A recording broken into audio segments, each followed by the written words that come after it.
Hey there, little mighty hawks. Hope everyone's had a great week and been talking and learning about zoo animals. Right now, I'm going to read you a story called My School's a Zoo. Did you ever think that about your classroom? I do. The author of our story today is Stu Smith, and it's illustrated by David Catro.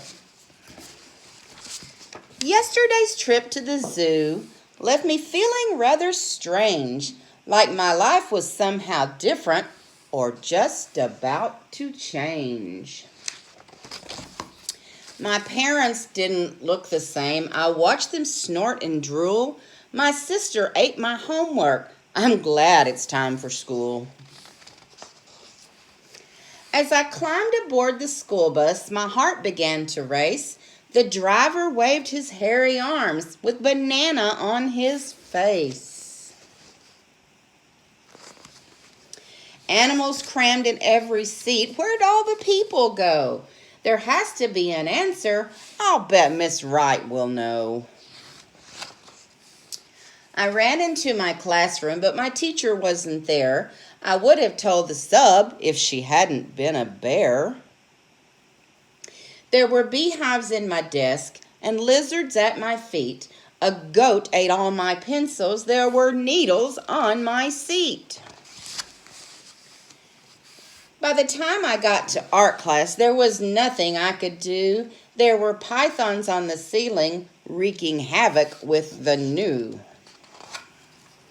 Computer lab was crazy. The mice were eating slugs. The computers didn't work on account of all the bugs. I tried to call for help, but a yak was on the phone. The principal was useless. He was gnawing on a bone. Anybody see Mr. Kennedy in that picture? The librarian caught me hiding, and she threw me quite a look. As I glanced around the room, I noticed worms in every book. The lunchroom sure was crowded, and the aides looked pretty mean. The lions and the wildebeest were causing quite a scene. The lobster in my lunchbox snapped his claws up in the air. A vulture watched me patiently so he could take his share. The turtles on the playground were spinning down the slide while hyenas laughed in chorus as a hippo took a ride. Music class was noisy. A penguin led our band. The ostrich missed his cue, and the monkey smashed his hand. I was feeling kind of nauseous, so I went to see the nurse, but judging by her awful fangs, I thought she'd make things worse. There were starfish on my papers, and a beaver cleaned the boards. The seal clapped 2 erasers while a fox gave out awards.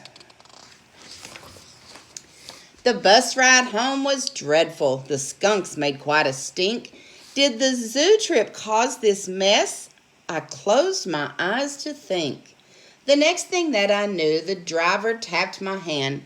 Things seemed back to normal with my sister eating sand.